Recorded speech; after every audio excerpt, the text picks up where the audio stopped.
Bismillahirrahmanirrahim. Dengan nama Allah yang Maha Pengasih lagi Maha Penyayang. Assalamualaikum warahmatullahi wabarakatuh. Dan selamat pagi diulurkan kepada rakan-rakan pendengar Radio Institut Kefahaman Islam Malaysia.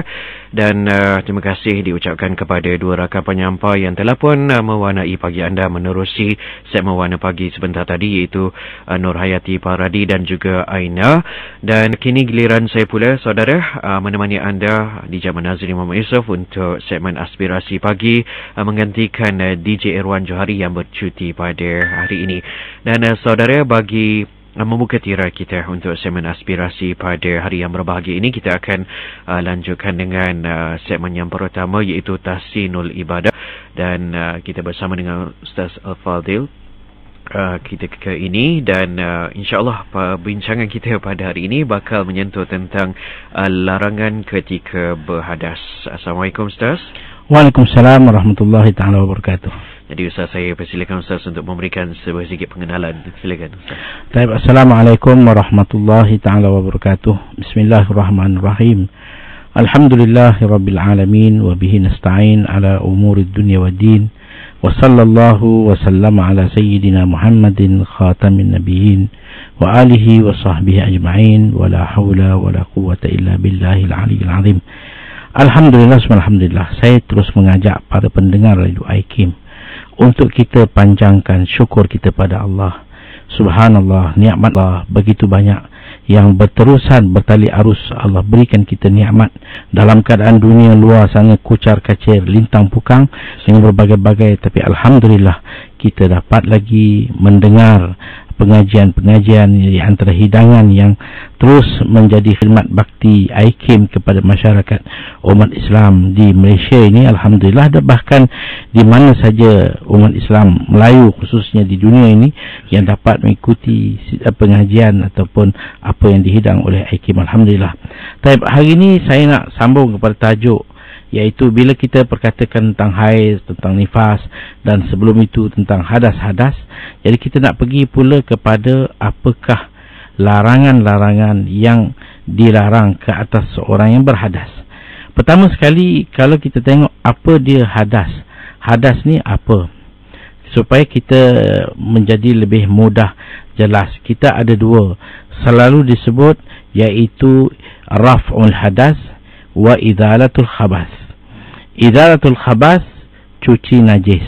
Kita dah pergi dulu, kalau ada najis kita bersihkan. Sekarang ini ialah kita dalam masalah raf'ul hadas, angkat hadas. Apa dia hadas? Dalam kitab dikata hadas ialah amrun i'tibariyun yaqumu bil badani yamna'u sihhatas salati haitsu la murakhas. Iaitu sesuatu perkara i'tibari, kita tak nampak dengan mata kasar. Kalau khabas kita nampak najis, kekotoran, darah, nanah dan sebagainya. Tapi hadas ni dia dalam bentuk maknawi yang kita tak nampak dengan mata kasar. Dia juga adalah kekotoran, kekotoran dosa sebenarnya. Yang itu yang Nabi kata, bila basuh muka gugur dosa muka, basuh tangan gugur dosa tangan dan sebagainya. Inilah hadas yang ada pada badan manusia yang menjadi penghalang kepada sahnya solat dalam keadaan yang biasa. Kalau dalam keadaan yang tersempit, rukhsah tu lain. Kalau dah keadaan terpaksa, maka itu masalah lain. Tapi ini dalam keadaan yang terbuka, maka ada hadas yang menjadi penghalang. Jadi hadas ini kita lihat daripada dua sudut. Satu sudut iaitu penyelesaiannya. Satu sudut lagi kategori larangan-larangannya. Dalam penyelesaiannya kita ada dua saja jalan untuk mengatasi masalah hadas. Satu, kita selesaikan dengan ambil wuduk, selesailah hadas kita. Yang kedua, kita selesaikan dengan mandi wajib, selesailah hadas kita. Maka dengan itu dikatakan hadas kecil, hadas besar. Hadas kecil, ambil wuduk, selesai. Hadas besar, mandi wajib, selesai. Tetapi satu lagi daripada sudut pantang larang hadas ini, maka ulama bahagikan kepada tiga. Satu dipanggil hadas kecil, yang kedua dipanggil hadas sederhana, yang ketiga dipanggil hadas besar. Kerana perbezaan tiga, yang kecil, yang sederhana, yang besar ini, daripada sudut pantang larang dia agak berbeza. Saya nak pergi sedikit sebelum kita pergi. Benda ni agak panjang dan lebar. Saya perkatakan kadar mana untuk kita buka ruang sebagai pencerahan untuk persoalan. Jadi daripada sudut pantang larang yang pertama, iaitu bila kita kaitkan tiga-tiga sekali, hadas kecil, hadas sederhana dan hadas besar. Bila dicantumkan tiga ini dalam satu, apakah sebenarnya yang dilarang oleh syarak ke atas seorang yang ada tiga-tiga? Mana kalau hadas kecil tu kita kata macam buang air kecil lah, berlaku keluar angin dan sebagainya. Hadas sederhana ni seperti kita junub. Hadas besar ni terutama pada perempuan yang telah pun tamat haid ataupun nifas. Maka dalam kedudukan tiga ini, maka apakah larangan yang besar ke atas tiga keadaan manusia ini? Maka kita kata ada 4 larangan besar. 4 larangan tak boleh orang yang berhadas besar, berhadas sederhana atau berhadas kecil. 4 larangan besar. Pertama ialah solat. Solat fardu tak boleh, solat sunat tak boleh, segala yang berbentuk ibadat. Sehinggakan kepada sujud tilawah tak boleh, sujud syukur tak boleh, berkhutbah, baca khutbah hari Jumaat, nak baca khutbah pun tak boleh, nak solat jenazah pun tak boleh.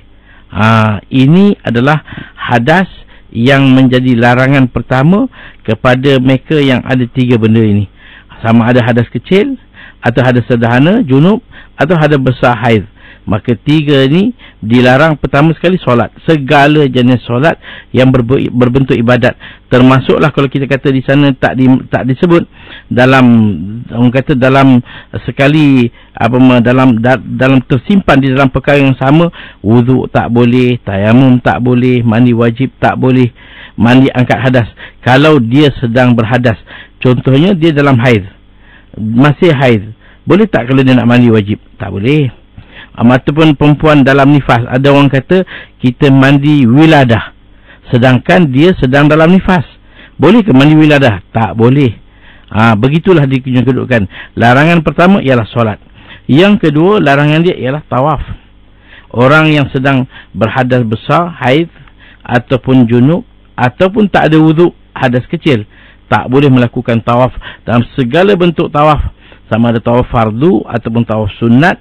Kerana tawaf itu adalah solat. Nabi kata at-tawaf bimanzilatis solah. Solat, tawaf itu seperti solat. Yang ketiga, masul mushaf, sentuh mushaf, iaitu sesuatu yang termaktub padanya Al-Quran. Walaupun sebahagian ayat yang termaktub dengan maksud untuk dibaca. Kalau al-mushaf yang ditulis untuk dibaca. Adapun kalau bukan untuk dibaca, untuk kita lekatkan kat dinding, seperti kadang-kadang kita tengok jam-jam ada ayat-ayat kursi, ayat 1000 dinar dan sebagainya, itu tak ada masalah, dan itu bukan untuk dibaca. Tapi kalau untuk dibaca, tak boleh. Tak boleh sentuh. Dan akhir sekali, tak boleh angkat. Sentuh tak boleh. Angkat Al-Quran tak boleh. Angkat meja yang atasnya Quran tak boleh. Tolak meja yang atasnya Al-Quran tak boleh. Kalau kita bawa beg ataupun meja, angkat meja, apa ada atas meja? Ada berbagai. Apa niat kita? Kalau niat kita Quran saja, haram. Kalau kita niat kita apa yang ada, boleh. Jadi bermakna ini 4 larangan yang menjadi larangan ke atas mereka yang kita sebut tadi. Mudah-mudahan memberi perhatian dan pencerahan pada pendengar. Kita jaga. Ini adalah kehormatan, seperti kita kata solat, tawaf, Quran, kehormatan yang membezakan antara orang yang tidak berhadas dan berhadas. Wallah alam bisawab. Okey. Demikian tadi penjelasan daripada Al-Fadil Ustaz Said Fazli Al-Yamani menerusi rancangan kita pada hari ini, iaitu Tahsinul Ibadah yang dikudarakan di Kim FM setiap Khamis 10.15 pagi, dan siaran ulangannya pula anda boleh ikuti 6.15 pagi setiap Sabtu. Dan sebelum itu Ustaz, adakah seseorang itu jika beriktikaf di masjid dianggap sebagai salah satu larangan ketika berhadas besar? Beriktikaf ini juga satu ibadat. Maka dilarang ke atas mereka yang berhadas sederhana atau berhadas besar. Maksud berhadas sederhana, orang yang junub, ataupun berhadas besar orang dalam haid, nifas ataupun haid ataupun nifas. Adapun orang yang berhadas kecil, tak ada wuduk, maka itu tidak ada masalah. Boleh duduk di dalam masjid dalam keadaan tak ada wuduk dengan niat i'tikaf, itu menjadi ibadat. Boleh, tak ada masalah. Okey, terima kasih Ustaz sekali lagi. Dan kepada para pendengar Hikmah FM, bagi anda yang mempunyai sebarang persoalan, bolehlah melayari laman seseorang Facebook kami, iaitu di www.facebook.com/ikim.fm, ataupun menghubungi nombor talian kami 0362051500. Diulangi 0362051500. Kita kembali selepas ini, teruskan bersama IKIM FM. Syukran jazilan, terima kasih diucapkan kepada para pendengar Radio Institut Kefahaman Islam Malaysia atas kesudian dan kesetiaan anda bersama kami ketika ini untuk rancangan Tahsinul Ibadah. Dan masih lagi bersama saya di studio ketika ini yang berbahagia Al-Fadhil Ustaz Said Fazli Al-Yamani. Dan kita ada beberapa persoalan yang dibangkitkan oleh para pendengar IKIM FM, Ustaz ya.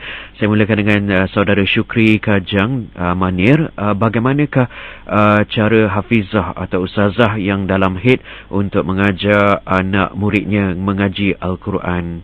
Bagaimana pula dengan orang awam lain? Ada perbezaan, ya ataupun tidak? Silakan Ustaz.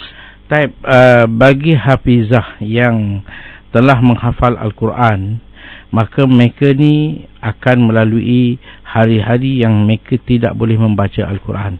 Kita kekal mengatakan bahawa Al-Quran kitab yang begitu terhormat, tak boleh dibaca dalam apa keadaan.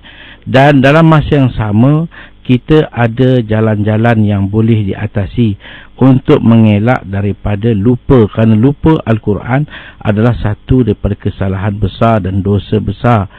Jadi macam mana kita nak buat?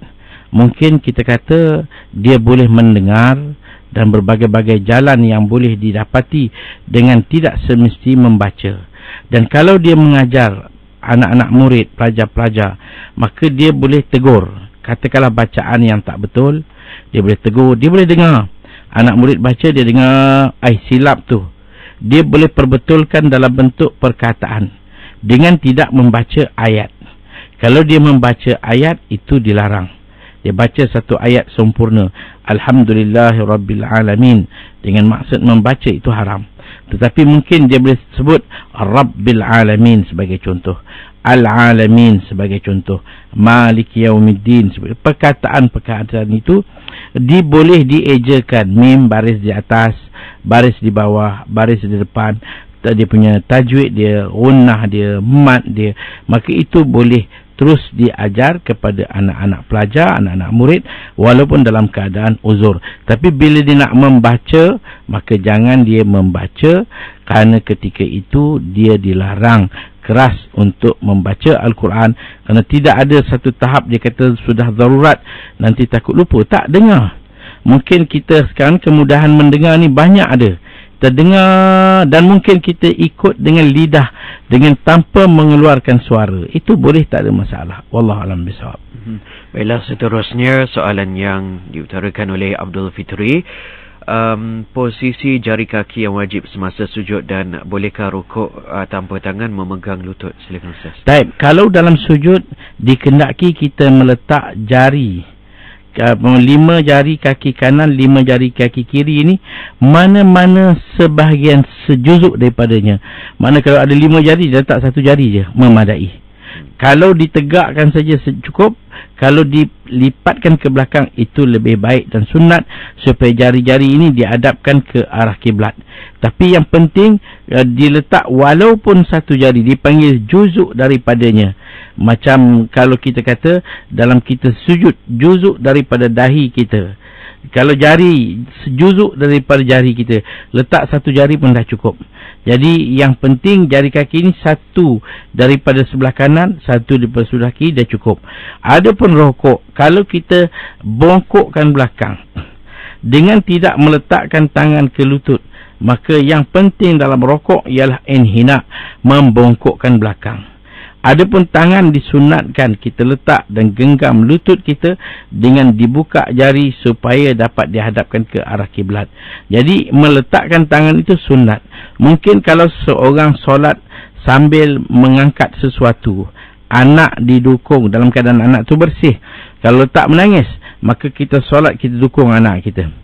Bila rukuk, kita masih mendukungkan dia. Bila sujud, kita letak dia di sebelah dan kita sujud. Duduk, kita angkat balik. Sujud, letak balik. Bila kita bangun, kita dukung anak kita dalam keadaan dia bersih. Kalau anak perempuan bersih, anak laki-laki sudah khatan, maka boleh kita pegang masa sujud. Walaupun kita tidak meletakkan tangan pada lutut, yang penting bongkokkan belakang itu, maka itu sudah pun mencukupi. Baiklah, juga daripada Abdul Fitri, soalan yang berikutnya berkait rapat dengan tajuk kita pada hari ini, larangan ketika berhadas, Ustaz, iaitu difahamkan oleh Abdul Fitri, Rasulullah memakai minyak rambut. Persoalannya, bagaimana dengan mandi junub dan berwuduk? Adakah dimaafkan jika mengangkat hadas dengan rambut berminyak? Tapi kita tengok minyak rambut, banyaknya minyak rambut ini, kalau yang saya tengoklah dan saya pun pernah bertanya, dia adalah satu tahap yang tidak tebal, dia nipis. Kalau kita kenakan sabun sikit dah habis dah. Jadi dia tidak macam minyak zaitun, dia nipis. Kita basuh sudah hilang. Bahkan kalau kita pakai dekat mana-mana bahagian, sekejap je kita tengok dah serap, hilang. Jadi dia bukan macam minyak, kalau minyak kereta, minyak hitam. Minyak hitam tu memang tebal lah. Itu kalau kita letak kepala, kita mandi wajib ke apa, memang tak sah. Kena sabun, hilangkan dulu. Sebab itu jari-jari bagi mereka yang buat kerja mekanik, kena jaga, awasi, kerana hitam-hitam yang ada di bawah kuku ini yang menjadi penghalang air ini memang suatu yang penat. Kita solat tapi tak sah sebab air tak sampai ke jari-jari, kuku-kuku jari, sebab minyak ni menghalang. Jadi kalau macam minyak rambut, saya rasa itu nipis. Kalau kita gosok banyak, maka dia akan hilang dan air akan rata, wuduk kita atau mandi kita sah. Seterusnya daripada pencari hidayah, apakah orang yang berhadas tidak dibenarkan membaca Al-Mathurat yang mengandungi ayat Quran dan surah Al-Mulk setiap malam juga, sedangkan ianya telah istiqamah membacanya setiap hari? Al-Mathurat adalah petikan ayat-ayat Al-Quran yang dipetik dalam bentuk pendek-pendek yang diniatkan sebagai tahassun, sebagai membenteng diri. Itu boleh baca. Macam mana kita dalam keadaan junub, kita boleh baca Subhanallazi sakhkhara lana hadza wa ma kunna lahu muqrinin. Ketika kita naik kenderaan, ketika kita nak mandu ataupun kita berada di atas satu-satu kenderaan, kita baca ayat tadi, ataupun kita baca inna lillahi wa inna ilaihi. Ini semua adalah petikan ayat yang kecil yang dimaksudkan sebagai benteng diri. Itu boleh. Adapun surah Al-Mulk, surah As-Sajadah, surah Al-Waqi'ah, surah Yasin, ini satu surah yang panjang. Ini tak boleh dibaca walaupun menjadi amalan kita setiap malam. Tapi bila kita junub, jangan baca. Bila kita berhadap besar dengan haid, jangan baca. Hormatilah Al-Quran itu sebagai satu kitab yang berbeza dengan kitab-kitab yang lain. Jangan kita samakan sekali. Bagi setengah orang kata sama saja. Tak.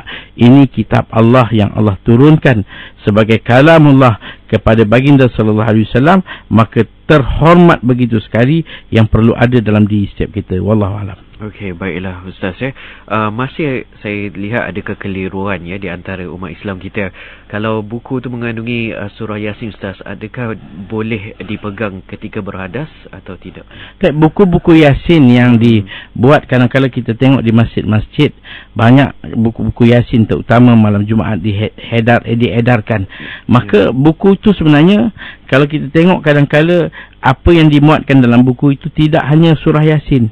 Dimuatkan dengan berbagai-bagai, termasuk tahlilnya, termasuk di sana doa awal tahun, akhir tahun. Kalau kita kumpulkan semua, maka surah Yasin itu tidak mengambil tempat yang peratus lebih banyak. Mungkin ada benda lain yang lebih banyak. Mungkin hanya Yasin ni 5-6 muka surat, tapi yang lebihnya 10-15 muka surat adalah berbentuk doa, tahlil dan sebagainya. Maka itu kita kata boleh, tak ada masalah. Okey, baiklah. Terima kasih kepada mereka yang sempat bertanya sebentar tadi. Itu antaranya pencari hidayah Abdul Fitri dan juga Syukri Kajang Manir. Dan seterusnya Kamariah Kamaluddin pula, saudari Kamariah Kamaluddin dengan soalannya, adakah orang yang sedang berhadas besar tidak boleh melafazkan ayat Al-Quran yang telah dihafal tanpa melihat Al-Quran? lafaz maksudnya yang kita tak benarkan ialah membaca satu ayat dengan niat membaca.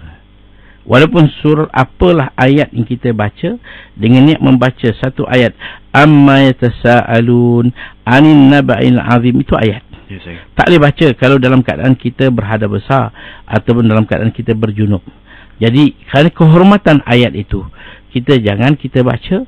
Biarlah kita dah selesai haid ataupun dah selesai mandi wajib, baru kita baca. Okey, baiklah, sebelum kita bersama-sama dengan para pendengar untuk bertanyakan soalan menerusi laman Facebook ketika ini, Ustaz, mungkin ada beberapa perkara taman ingin Ustaz terangkan, beza antara hadas besar atau hadas kecil mungkin? Dalam apa yang kita kata tadi, bahawa pantang larang ataupun larangan yang menjuruskan kepada tiga hadas ini. Ini 4 yang besar, iaitu solat. Kalau kita sedang solat, tiba-tiba datang hadas, kita jangan jalan ajalah, sikit lagi nak habis, tak boleh. Sama juga apa kita kata, untuk kita ucapkan rasa syukur kita pada Allah bila dapat satu-satu berita, maka kita nak sujud syukur dalam keadaan kita berhadas, tak boleh. Dia mesti kita atasi dengan ada wuduk. Begitu juga dengan masalah tawaf. Kita pergi ke Mekah, kita dalam keadaan tak ada wuduk, ataupun kita dalam keadaan berhadas, terlupa mandi, sedang tawaf, teringat kita belum mandi wajib, jangan kita teruskan, keluar, balik cepat mandi. Jadi benda ni jangan disengajakan. Al-Quran, melainkan satu peringkat Al-Quran ini kita boleh ambil, angkat, pegang kalau darurat yang kita tak dapat elak. Kita nampak hujan turun, Al-Quran telah terjatuh ke longkang, Al-Quran telah terjatuh di tepi jalan, atau berlaku kebakaran yang mana ternampak Al-Quran nak terbakar, ataupun berada Quran di tangan budak yang sedang nak koyak, atau kita jumpa mana-mana Al-Quran, kita kena ambil dan selamat. Kalau kita tak sempat nak ambil wuduk, kalau nak ambil wuduk, habis terbakar. Kalau nak ambil wuduk, habis basah. Ambillah, selamatlah Al-Quran daripada kita mengambil wuduk. Ataupun nak ambil wuduk pun tak ada, air tak ada, kita kena tayamum. Tayamum baru boleh pegang Quran. Tapi kalau kita tayamum, Quran dah rosak dah, tak sempat nak tayamum, maka peganglah, ambillah Al-Quran, selamatkanlah Al-Quran. Itu lebih besar walaupun kita dalam keadaan berhadas. Okey, baiklah, sesi soal jawab diteruskan lagi dengan Nur Syaf pula. Bagaimana kalau niat ingin mengubah Al-Quran di tempat yang lain, contohnya ingin kemaskan rumah, nak letak Al-Quran di tempat yang lebih tinggi, atau selamat ketika sedang berhadas besar, datang bulan, atau tiada air sembahyang ketika menyentuhnya? Silakan. Tapi kalau kita nak ubah Al-Quran berada di atas satu meja, kita nak angkat meja, bukan nak angkat Quran, nak angkat meja. Atas meja tu hanya Al-Quran, kita nak ketepikan, atau macam tadi nak letak tempat agak tinggi. Jangan kita buat apa pun selagi kita dalam haid ataupun dalam berhadas besar. Walaupun kita kata kita dah bukan nak buat apa, hanya nak letak tempat dia. Walaupun kita kata kita tak pegang secara langsung, kita alaskan dengan kain. Kita guna kain, kita pegang kain tu saja yang sebenarnya kita tak boleh hukum dia. Walaupun kita alaskan dengan kain, walaupun kita guna apa alat, yang mana kita tidak boleh apa yang dikatakan mencabuli kehormatan Al-Quran dalam bentuk, walaupun nampak itu remeh, angkat meja, kita tolakkan dia ke tepi, tak boleh. Mungkin di sana kita ada anak yang belum baligh, kita minta anak kita, kerana budak kecil ni dibenarkan untuk memegang Al-Quran, menyentuh, membaca, kerana dia belum baligh. Kerana belum baligh ni memang dia tak ada masalah, dia tidak ada dosa dan tidak ada pahala. Kalau dia buat suatu kebajikan, yang akan dapat pahala mak atau bapa yang menyuruh. Sebaliknya juga, kalaulah dia buat satu dosa, mak bapa juga yang berdosa kalau yang menyuruhnya bapa ataupun ibu tadi, mak tadi. Jadi kalau anak kita ada, kita minta anak tolong angkatkan Quran, letak tinggi sikit. Kita beritahu anak kita tolong letak Quran kat tempat di sini, kita suruh dia. Dia tak ada, dia belum baligh, maka boleh dia pegang. Lebih baik dia pegang daripada kita yang akan menanggung dosa. Wallahu a'lam bishawab. Baiklah saudara, itulah beberapa persoalan yang sempat dijawab oleh Yang Berbahagia Al-Fadil Ustaz Saif Fazli Al-Yamani menerusi rancangan Tahsinul Ibadah. Bagi anda yang baru saja bersama kami, rancangan ini dikodarakan di KIM FM setiap Khamis 10.15 pagi dan siaran ulangannya pula setiap Sabtu 6.15 pagi. Kami masih mengalu-alukan soalan ataupun pandangan anda menerusi tajuk kita pada hari ini, berbincang tentang larangan ketika berhadas. Terima kasih buat Rosmiza Norris dengan soalannya. Setiap pagi saya selalu iringi atau membaca bersama doa seperti ayat kursi dan doa penerang hati bersama dengan anak semasa hendak keluar pergi sekolah, walaupun ketika itu saya berhadas besar. Adakah boleh, Ustaz? Jawapannya boleh, kerana ayat kursi satu ayat yang jumlah kecil ataupun surah yang kecil yang kita niatkan sebagai benteng. Kita nak anak kita baca ayat kursi, kita tiupkan kat kepala dia. Kerana ayat Al-Quran ni bila dibaca kepada minuman, kita minum, dia membawa kepada suatu keberkatan. Bila dibaca pada kepala anak, dia membawa keberkatan. Ayat ni boleh dibaca, tak ada masalah. Jangan ada kita anggap membaca seperti contohnya Al-Fatihah. Ada orang pertikaikan bila kita buat apa-apa majlis, kita kata Al-Fatihah. Ada orang kata ni tak pernah wujud amalan Nabi, tak pernah Nabi buat. Seolah-olah macam seorang itu pernah hidup zaman Nabi dan dia sendiri ikut Nabi, tak pernah. Padahal Al-Quran ni diturunkan seperti surah Al-Fatihah ini dengan riwayat mengatakan 2 kali diturunkan. Di Mekah pernah diturunkan, di Madinah juga diturunkan, satu surah yang besar yang diberi berbagai-bagai nama yang dipanggil selain Al-Fatihah, Al-Syafiyah, Al-Wafiyah, Al-Waqiyah dan sebagainya. Jadi kita baca sebagai doa. Dia juga dipanggil Asy-Syafiyah sebagai doa, dan surah yang besar yang Allah rumuskan kitab-kitab langit yang dulu Allah simpan dalam Quran. Al-Quran secara menyeluruh semua sekali dihimpun dalam surah Al-Fatihah ini. Al-Fatihah itu yang besar dihimpunkan dalam Bismillahirrahmanirrahim. Bismillahirrahmanirrahim itu dihimpunkan pada titik yang kita kata ba tu, iaitu ba bi makana makan bi yakunu ma yakun. Itu disebut ulama dengan titik ba tu, satu titik itu, iaitu kita kata bi kana makan, bi yakunu ma yakun. Bi dengan saya, dengan Allah lah apa yang telah berlaku, yang telah Allah kehendaki. Dengan saya juga, iaitu dengan Allah lah apa yang akan berlaku dan apa yang Allah kehendaki. Sebab itu dia kata bi kana makan bi yakunu ma yakun. Jadi maknanya segala-gala, kalau kita tengok apa pusingan putaran dunia ini bermula dengan Allah. Allah lah itu yang kita kata kenal Allah, mengenali Allah, mendekatkan diri pada Allah, mengesakan Allah, mengibadatkan, mentauhidkan kepada Allah. Kenal dengan bukan kenal seperti kenal makhluk, tapi dia adalah kita kenal sebagai pencipta kita yang maha agung dan maha hebat. Wallahu a'lam bishawab. Okey, baiklah. Sekali lagi kita akan beri peluang kepada Ustaz untuk berehat seketika, dan insyaAllah segala persoalan anda boleh layari ke laman Facebook kami, facebook.com/ikim.fm. Disediakan ruang untuk anda mencurikan segala persoalan ataupun pandangan anda berkait rapat dengan topik kita pada hari ini, menyentuh tentang larangan ketika berhadas. Teruskan bersama IKIM FM kembali selepas ini. Terima kasih sekali lagi bagi anda yang masih lagi sudi mengikuti rancangan Tahsinul Ibadah bersama tamu undangan kita, iaitu Al-Fadil Ustaz Saif Fazli Al-Yamani. Dan sebelum kita menjawab beberapa persoalan Ustaz menerusi rancangan ini, ingin saya tanyakan Ustaz mandangan sekarang ni cuti sekolah, kita lihat pelbagai walimatul urus, kenduri perkahwinan diadakan meraihkan raja sehari. Jadi mungkin sedikit tips ataupun panduan kepada mereka, terutamanya pengantin baru ketika berhadas ini. Silakan Ustaz. Baik. Ini kalau kita lihat, alhamdulillah, saya suka melihat suasana masyarakat kita dalam kenduri kenara yang walaupun ada setengahnya lah yang keluar daripada batas yang ditegah, yang melampau dengan berbagai-bagai sampai hidangan yang memabukkan pun ada. Tetapi alhamdulillah masyarakat masih terkawal. Kebelakangan ni saya nampak ada setengah-setengah rumah kenduri kahwin ni mereka cuba asingkan. Bagi pihak perempuan di sebelah, laki-laki di sebelah. Jadi satu fenomena yang cantik lah, mudah-mudahan.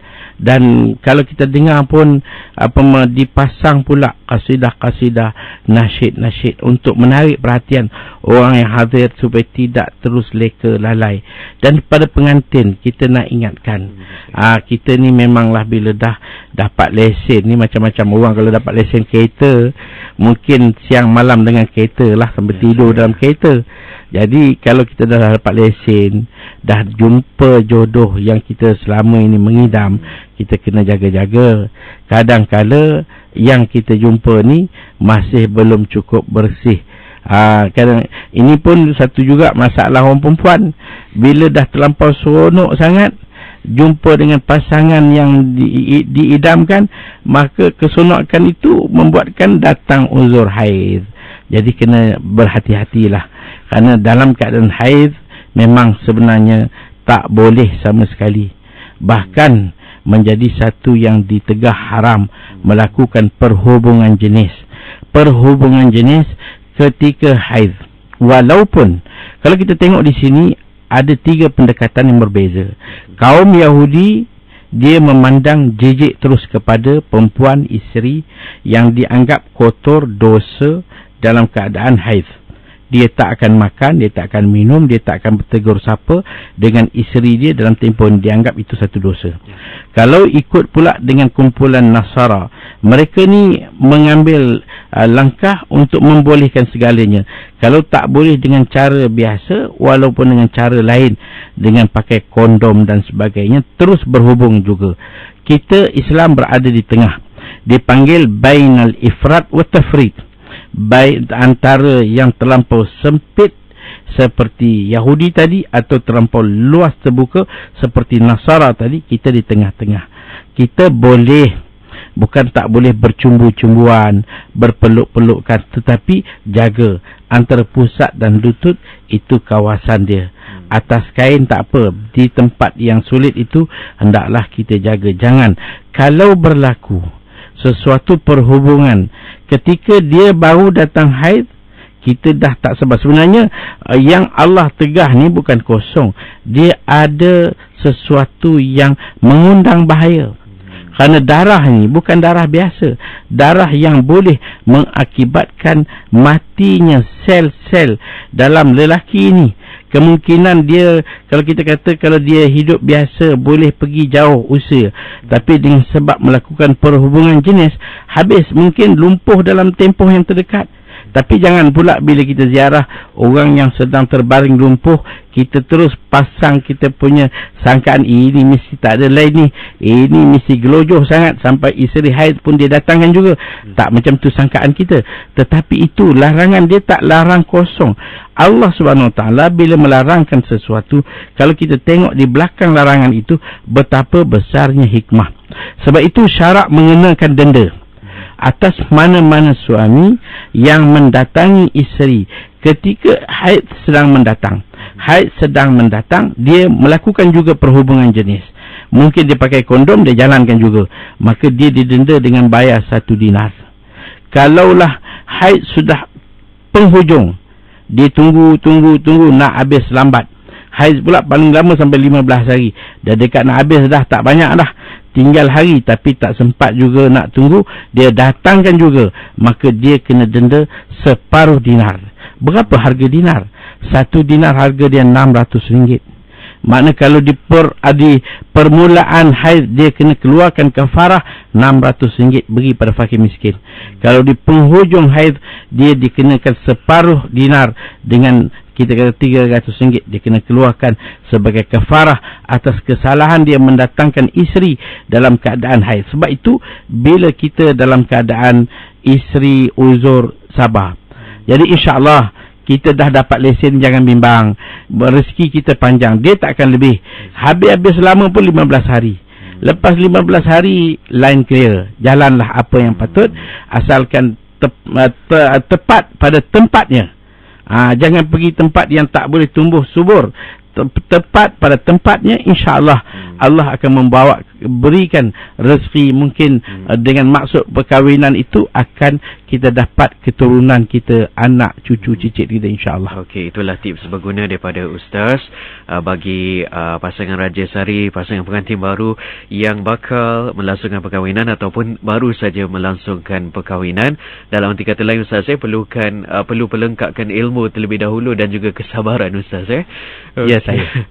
Baiklah, seterusnya daripada saudara Iqbal Zaidi menerusi laman Facebook ikim.fm. Ustaz, izinkan saya untuk bertanya. Saya ada Quran tafsir di dalam kereta. Bolehkah saya mengangkat Quran tafsir tersebut tanpa wuduk? Selama ni saya bawa ke mana-mana tanpa wuduk, malah membaca Quran tafsir ataupun tafsir Quran tanpa wuduk kadang-kala. Bagaimana, Ustaz? Baik. Mengenai dengan tafsir, ini satu keadaan yang berbeza. Saya baca dalam matan kitab yang ada pada saya, dia kata, "Idza kana al-Qur'anun wa tafsirun fi kitabin wahidin fayajuzu massuhu wa hamluhu idza kanat hurufut tafsiri akthara min hurufil Qur'an. Wa amma idza kanat tusawihi aw aqalla minhu fayahrumul massu wal hamlu." Dia kata apabila dalam Al-Quran itu ada Al-Quran dan tafsir dalam satu kitab. Dalam satu kitab tu ada Al-Quran dan ada tafsir. Boleh kita angkat, boleh kita sentuh sekiranya huruf tafsir melebihi daripada huruf-huruf Al-Quran. Yang dimaksudkan huruf ini yang ditulis lebih banyak daripada huruf-huruf Al-Quran. Maka contoh banyaklah tafsir-tafsir yang kadang-kala ayat Al-Quran satu, tafsirnya berpuluh-puluh ayat yang perkataan yang ada. Maka itu boleh kita bawa dan kita baca, terutama dengan buku-buku agama yang ada hari ini ataupun Al-Quran yang diterjemahkan. Dia ada ayat Al-Quran dan ada terjemahan Melayu dia sebagai contoh. Maka itu boleh kita pegang dalam keadaan kita tak ada wuduk. Ataupun macam mudah yang saya nak terangkan juga, handphone. Yang hari ni kita tengok dalam skrin dia, kita akan dapati ada Al-Quran. Boleh kita sentuh, pegang, walaupun kita tak ada wuduk, sebab itu tak dipanggil Al-Quran yang ditulis, yang mana kita sebut sebagai mushaf, tapi dia adalah handphone. Cuma elaklah daripada kalau kita masuk tandas, tulisan skrin dia dengan tulisan Al-Quran kita dalam tandas, itu suatu yang amat perlu kita berhati-hati dan jauhi. Baiklah, soalan ini ringkas saja, Ustaz, daripada saudara Muhammad Nuruddin Zakaria. Ingin bertanya, adakah dibolehkan atau tidak? Bolehkah solat jenazah dilakukan tanpa berwuduk, Ustaz? Jawapannya tidak boleh seorang itu melakukan solat jenazah. Walaupun ada orang saya pernah dengar, dia kata kalau dah tak sempat ambil wuduk, tayamum sajalah. Kemudian solat, hukum dia tak boleh. Tayamum pun tak boleh, solat tanpa wuduk pun tak boleh. Kerana solat jenazah itu satu ibadat, mestinya dengan ada wuduk. Wallahualam. Okey, baiklah. Seterusnya daripada Azira Karim, adakah masa berhadas besar kita boleh mengambil wuduk seperti sebelum tidur atau selepas mandi dan sebagainya? Tapi kalau berhadas besar, balik pada berhadas besar, hadas besar yang bagaimana? Kalau hadas besar yang kita kata junub, itu sunat ambil wuduk. Kalau orang yang junub, sunat nak makan ambil wuduk, nak itu ambil wuduk, sunat. Tapi kalau hadas besar yang kita kata seperti haid dan nifas, itu haram untuk mengambil wuduk, tak boleh. Nampaknya Ustaz, rancangan Tahsinul Ibadah telah sampai ke penghujungnya. Mungkin apa yang dapat Ustaz simpulkan? Jadi hari ini kita telah perkatakan 4 perkara yang kita kongsikan dalam masalah orang yang berhadas, sama ada hadas haid, hadas junub ataupun hadas kecil. 4 perkara yang menjadi larangan ke atas mereka, iaitu solat, tawaf, sentuh dan mengangkat mushaf. Jadi ada lagi perkara-perkara yang kita akan sebut khusus kepada haid, khusus kepada junub. Maka apakah larangan berikutnya, kita akan jumpa lagi dalam muzakarah kita, dalam pencerahan yang akan datang. Mudah-mudahan apa yang kita dengar dapat menjadi satu amalan dan dapat kita jadikan bahan untuk kita sampaikan. Wallahu a'lam bishawab. Terima kasih Ustaz, syukran jazilan. Dan nampaknya apa yang telah dijelaskan oleh Ustaz Syed Fazli Al-Yamani sebentar tadi, nampaknya akan ada sambungan daripada tajuk ini, larangan ketika berhadas. Jadi jangan lupa temu janji anda untuk rancangan ini, Tahsinul Ibadah, yang bersiaran setiap Khamis 10.15 minit pagi. Dan bagi anda yang tidak sempat mengikuti waktu asal rancangan ini, insya-Allah ada siaran ulangannya setiap Sabtu 6.15 minit pagi hanya di saluran Kim FM, pilihan utama anda. Terima kasih Ustaz atas kesediaan Ustaz bersama-sama dengan para pendengar Kim FM. Assalamualaikum. Waalaikumsalam warahmatullahi taala wabarakatuh.